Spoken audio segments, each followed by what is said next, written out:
ഇവിടെയോ? ഇവിടെ നല്ല നാടൻ ചീരയുടെ വിത്ത് കിട്ടുന്ന കേട്ടിട്ട് വന്നതാ.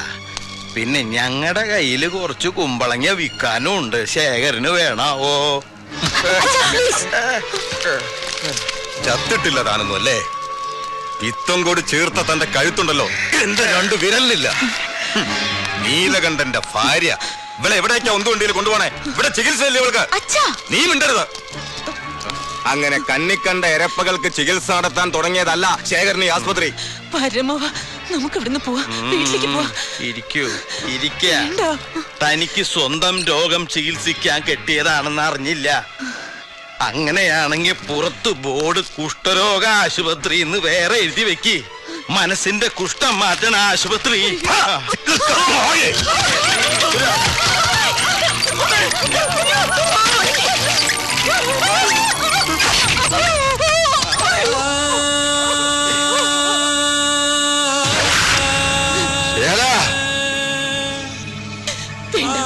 വേണ്ട, നമുക്ക് വീട്ടിൽ പോവാം. നമുക്ക് പോവാം. സൂറ, നിങ്ങൾ പുറത്തേക്ക് കടന്നു. ഞാൻ വരാം. ഈശ്വര,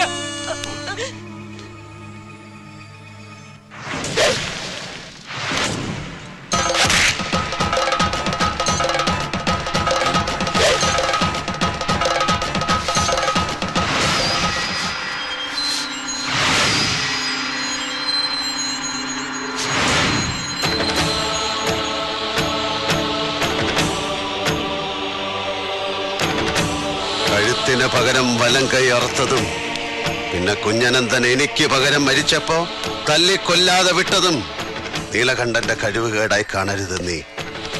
വലം കൈയിലേക്ക് ചോര ഊട്ടം കൂടിയപ്പോഴും ആയുധം താനെ കൈയിലേക്ക് വന്നപ്പോഴും മനസ്സിനെ ശരീരത്തെ ജയിക്കാൻ ഞാൻ ശീലിച്ചതിന്റെ ഫലമാണ് നീ. എന്താടോ നന്നാവാത്ത? അനായാസേന മരണം വിനാ ദൈന്യേന ജീവിതം. ദേഹിമ കൃപയാ ശംഭോ ത്വയീ ഭക്തി മഞ്ജല. അനായാസമായ മരണം, ദീനമില്ലാത്ത ജീവിതം നിന്നിൽ അചഞ്ചല ഭക്തനായി എനിക്ക് തന്നാലും ശംഭോ ശങ്കര ഗൗരീപദേ. അങ്ങനെ പ്രാർത്ഥിച്ച് കൂടേണ്ട പ്രായമായി ശേഖര. ഈശ്വരൻ നിന്റെ മുന്നിൽ വിളക്കായി തെളിയുമ്പോ അതിന്റെ നേർക്ക് തുപ്പരുത്. വഴിമാറടാ മുണ്ടക്കൽ ശേഖര. എന്താ അവന്റെ വർത്തമാനം? എത്ര ദിവസമായി കുട്ടി ഇങ്ങോട്ടൊന്ന് വന്നിട്ട്? ഒന്ന് അന്വേഷിക്കോ? ഓ, അന്വേഷിക്കാലോ. അവനോട് ദേഷ്യമൊന്നുമില്ലല്ലോ? എന്തിനാ ഇപ്പൊ ദേഷ്യം? തനിക്ക് ഇഷ്ടമുള്ള വഴിക്ക് മക്കള് നടന്നു കാണാൻ രക്ഷിതാക്കൾ ആഗ്രഹിക്കും. അത് സാധിക്കണമെന്നില്ല. എനിക്കൊട്ടും പാടില്ല അത്തരം ആഗ്രഹങ്ങൾ. അമ്മയുടെ ആഗ്രഹം പോലൊരു മകനാകാൻ അവരുടെ മരണം വരെ കഴിയാത്തവനാണ് ഞാൻ. അയാള് പഴയ നീലകണ്ഠന്റെ അത്ര വഷളനൊന്നും അല്ലടോ. അതെനിക്ക് ഇത്തിരി പ്രയാസം ഉണ്ടാക്കി എന്നുള്ള സത്യ. അത്രേ ഉള്ളൂ. അമ്പലത്തിൽ നിന്ന് മടങ്ങണ വഴിക്ക് ഞാൻ കാർത്തിക മുതലാളിയുടെ ബംഗ്ലാവിലൊന്ന് കയറി. അയാൾ എത്തിയിട്ടില്ല, വരും. കാര്യം കാണാൻ കിട്ടണില്ല എന്ന് നമ്മള് പരാതി പറയും. അയാൾ ഒരുപാട് ബിസിനസ് എസ്റ്റാബ്ലിഷ്മെന്റ്സ് ഒക്കെ ഉള്ള ആളല്ലേ. മംഗലശ്ശേരി നീലകണ്ഠൻ ദരിദ്രനായിച്ചാലും മകൻ മുതലാളിയാണടോ. പക്ഷെ ആ പണം നൽകുന്ന സുഖം ഞാൻ നിഷേധിച്ചിട്ടുണ്ട്. എനിക്ക് അയാളോട് സ്നേഹമില്ല എന്ന് അതുകൊണ്ട് അർത്ഥമില്ല. പിന്നെ ഞാൻ കൊടുക്കാതെ മാറ്റിവെച്ച സ്നേഹം താൻ വാരിക്കോരി കൊടുക്കണുണ്ടല്ലോ. അപ്പൊ ഞാൻ പറഞ്ഞു വന്നത്, എനിക്കൊരു ദേഹസുഖമില്ലാണ്ടായിട്ട് കിടക്കണ കാണുമ്പോ അച്ഛൻ എന്താ നല്ല ഡോക്ടേഴ്സിനെ ഒന്നും കാണിക്കാതിരുന്നെന്ന് അയാള് ചോദിച്ചാ ഞാൻ എന്താ പറയാ?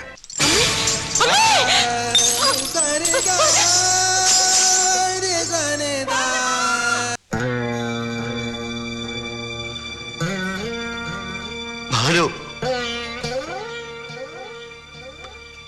എന്തായി ചെയ്തത്? എന്നെ വിട്ടു പൊയ്ക്കളഞ്ഞാൽ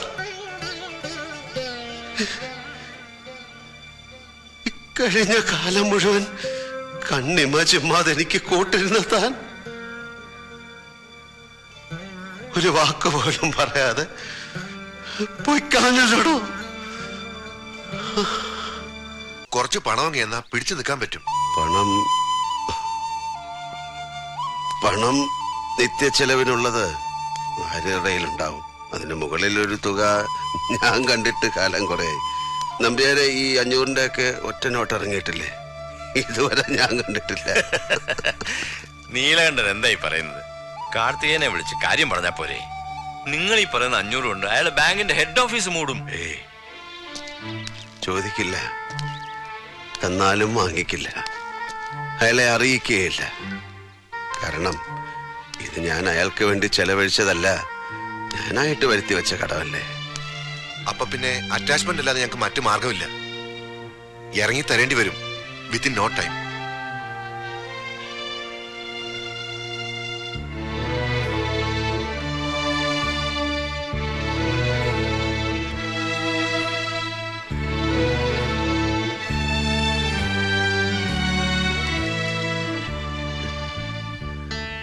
നമ്പ്യാരെ, പറമ്പിന്റെ തെക്ക് ഭാഗത്ത് എന്റെ ഭാര്യ സംസ്കരിച്ച മണ്ണ അത്തൊടി ഒഴിവാക്കി ബാക്കി ഭാഗം അറ്റാച്ച് ചെയ്തോളൂ. അവൾ ഉറങ്ങുന്നതിനടുത്തൊരു 6 അടി മണ്ണ് എനിക്ക് വേണം, അത് മതി. അത്രയെങ്കിലും ചെയ്യാൻ കഴിയില്ലേ നിങ്ങളുടെ ബാങ്കിൽ? ഇതൊക്കെ തന്ത്രമല്ലേ? ആ വീടും പുരയിടും പറ്റാ എന്ത് കിട്ടും? അയാള് തലേന്ന് ഒഴിവാക്കാനുള്ള ശ്രമമാണ്. അയാളുടെ മോനെ അറിയില്ലേ, കാർത്തികൻ മോലാളി. അപ്പൊ പണമില്ലാത്ത അല്ലേ പ്രശ്നം? നിക്കടോ.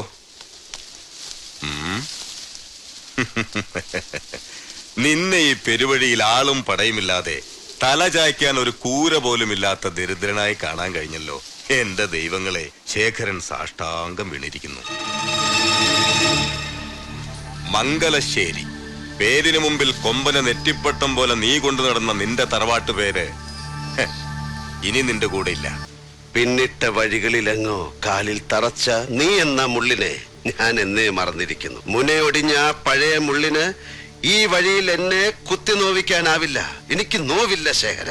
എന്റെ മേൽ നീ നേടി എന്ന് കരുതുന്നതൊന്നും ജയമല്ലടോ. എന്റെ ഹൃദയത്തിനെ, ആത്മാവിനെ ജയിക്കാൻ മാത്രം കഴിവ് ശേഖരനുണ്ടാകാൻ നീ ജന്മം പലതും ഇനിയും ജനിക്കേണ്ടിയിരിക്കുന്നു.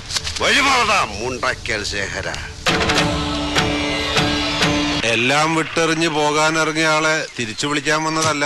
കാർത്തികനെ കൊല്ലാൻ ആളെ ഇറക്കിയിരിക്കുന്നു. മുണ്ടച്ചില ശേഖരനും അനന്തരവും രാജേന്ദ്രനും. തടയാനും പിടിക്കാനും ഞങ്ങൾ 2 വയസ്സന്മാർക്ക് പറ്റിയില്ലെങ്കിൽ പോവും മുമ്പ് മോന്റെ കർമ്മങ്ങളും കൂടി ചെയ്തിട്ട് പോയാ മതി. എന്താടോ ഈ പറയണേ? മോനിപ്പോ എവിടെയുണ്ട്? പോയി നോക്കട്ടെ അവിടെ നിന്ന് നടന്നു. അറിഞ്ഞ കാര്യം പോണ വഴി ഇവിടെ ധരിപ്പിച്ചു എന്നേ ഉള്ളൂ. കാർത്തികേയൻ എന്ന എന്റെ മകന് വയസ്സ് 3 അല്ല പ്രായം. അവനെ കൊല്ലാൻ ആളിറങ്ങിയിരിക്കുന്നു. നുണ പറയാനും പഠിച്ചിട്ടില്ലടോ ഈ കണ്ട വയസ്സായിട്ടും. ആരുടേതാടോ ഐഡിയ? അവന്റേതോ അതോ സ്വയം കൃതിയോ? അപ്പോ അവൻ എത്തി, നന്നായി. എന്താ നീലകണ്ഠ സാറേ, അയാളെ കണ്ടൊന്ന് യാത്ര പറഞ്ഞിട്ട് നമുക്ക് വടക്കോട്ടുള്ള വണ്ടി പിടിക്കാം. എന്താ കാര്യം പറഞ്ഞിട്ട് പോവാന്നേ. ഓ നമുക്ക് വേണ്ട, എന്നെ വിളിക്കണ്ട. എന്റെ യാത്ര ഇവിടെ വെച്ച് തീരുക. ഇനിയുള്ള കാലം ഇവിടെ സുഖമായിട്ട് കഴിയാൻ തീരുമാനിച്ചു ഞാൻ. എനിക്ക് പുണ്യസ്ഥലങ്ങൾ കാണണ്ട. ഞാൻ ചത്തിട്ട് കാർത്തികേയൻ എന്റെ ചിതാഭസ്മം ഗംഗയിൽ കൊണ്ടുപോയി ഒഴുക്കും. എനിക്ക് അത്രയ്ക്കുള്ള പുണ്യം മതി. നിങ്ങളാരാ, മുൻ പ്രധാനമന്ത്രിയോ? ചിതാഭസ്മം പുഴയിൽ മിക്സ് ചെയ്യേ? വേണ്ട, അത് കുഴച്ച് പത്തിരി ഉണ്ടാക്കി നീ നിന്റെ ഉമ്മുമ്മാക്ക് കൊടുക്ക്. പോളെ, വാരുടെ ബാഗും സാധനങ്ങളും അകത്ത് മുറി കൊണ്ടുവെക്ക്. ഓ, വാരക്ക് AC ഉള്ള മുറി ആയിക്കോട്ടെ, സുഖായിക്കോട്ടെ കാര്യങ്ങള്. എന്ത് പറഞ്ഞാലും ഉണ്ടാവും ഒരു തർക്കുത്തരം. പണം അച്ഛനെ തോൽപ്പിച്ചു തുടങ്ങിയ കാലത്ത് അച്ഛനെ നോവിച്ചുകൊണ്ട് ഞാൻ വീട് വിട്ടുപോയി. വഴി എനിക്ക് തടസ്സമല്ലായിരുന്നു. പണം, കൈനിറയെ പണം കിട്ടാൻ ഞാൻ എന്തും ചെയ്തു. പക്ഷെ ഇന്ന് അത് മാത്രമേ എനിക്ക് കൂട്ടിനുള്ളൂ. കഴിഞ്ഞ 10 വർഷമായി ഞാൻ അനാഥനാണ്. അമ്മ കൂടി നഷ്ടപ്പെട്ട എന്നെ വിട്ട് അച്ഛനെങ്ങും പോകരുത്. മംഗലശ്ശേരിയിൽ അമ്മ തനിച്ചാണ്. ആ മണ്ണ് തിരിച്ചു കിട്ടണം. ആരുടെ കയ്യിൽ നിന്നായാലും ഞാനത് തിരിച്ചു വാങ്ങും. മംഗലശ്ശേരിയുടെ പോമുഖത്ത് എനിക്ക് അച്ഛനെ കാണണം. ഇനിയുള്ള കാലം മുഴുവൻ.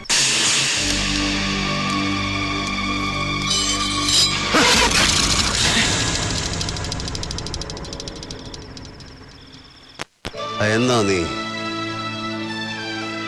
ഇല്ല, തെറ്റില്ല ലക്ഷ്യം. നിന്റെ വരവിന്റെ വേഗവും താളവും എനിക്ക് കണക്കുണ്ടായിരുന്നതിന്. നിനക്കിന്ന് കണക്കുകൾ തെറ്റിയ ദിവസം അല്ലേ? മൈദീൻ കണ്ണ് റാവുത്തർ ഒരു പഴയ ചങ്ങാതിയാ. അയാളുടെ സമ്മാനമാണ്. എഴുത്താണി കത്തി എന്ന് ഇതിനെ പറയാ. കണ്ണും കൈയും ഏകാഗ്രമായാൽ ലക്ഷ്യം കാണും. കഴുത്ത് തുളച്ചു കയറും. ഒരു പൂവിറുക്കുന്ന ലാഘവത്തിൽ ഒരു ജീവൻ. എന്താടോ ഒറ്റുപോയാ താൻ?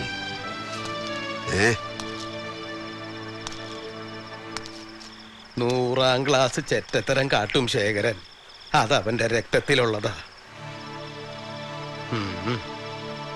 നീ തോൽക്കില്ലട മോനെ.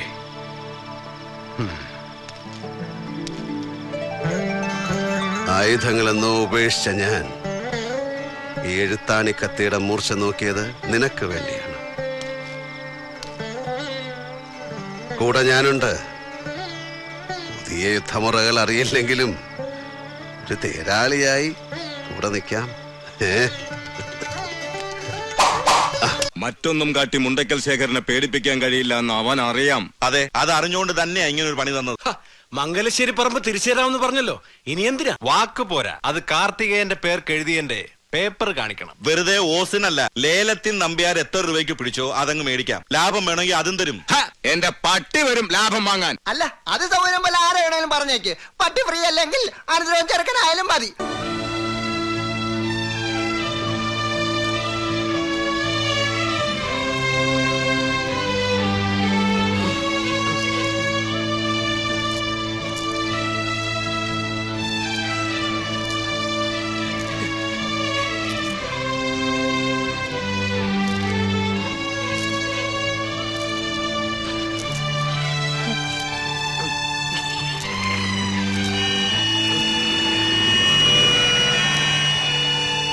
ഞാനൊന്ന് കണ്ടോട്ടെ. എന്നെ കാണിക്കില്ലേ? എനിക്കൊന്ന് കാണണം. ഞാനൊന്ന് കണ്ടോട്ടെ. വേണ്ട കാർത്തികേയ, കാണാനൊന്നും നമുക്ക് ബാക്കി കിട്ടിയിട്ടില്ല. കത്തിച്ച് കളഞ്ഞല്ലേ? Karthikeyan, I am sorry. പ്രതിയെ അറസ്റ്റ് ചെയ്യാനാണ് ഞാൻ വന്നത്. പക്ഷെ എനിക്ക് അയാളുടെ രാജേന്ദ്രന്റെ ബോഡിയെ കിട്ടിയുള്ളൂ. കാർത്തികേയൻ,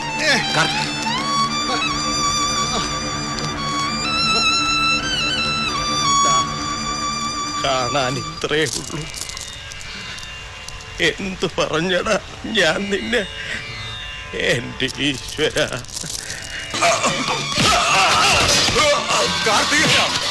വിളിക്കരുത് ആ പേര്. കൊല്ലും ഞാൻ. കൊല്ലാനാ വന്നത്. നീ എനിക്ക് വിരിച്ച വലയായിരുന്നത്. അതിലാണ് എന്റെ പാവ അച്ഛൻ. ഒന്ന് കാണാൻ കൂടെ പറ്റിയില്ല എനിക്ക്. ഇല്ല, ഞാൻ ചെയ്തിട്ടില്ല, ചെയ്യില്ല.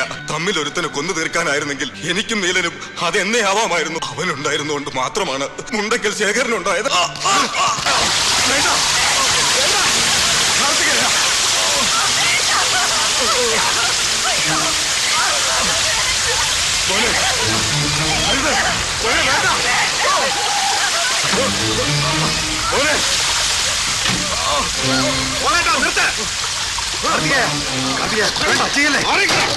മോനെ കാർത്തികേയ, നീ എന്തിനുള്ള ഭാവ?